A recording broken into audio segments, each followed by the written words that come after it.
Eşeği hadi elini akşam olarak sakal. Çakır. Polis. Çakır karı. Eşek sakal. Anam. Yeşil.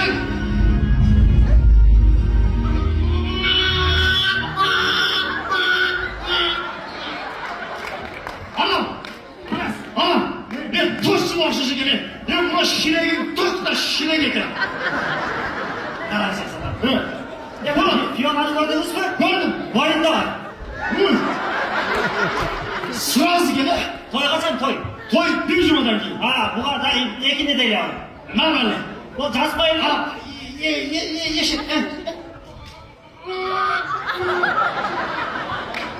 Niye almışsın eşek mi gelmiş? Niye buraya götürülüyor da?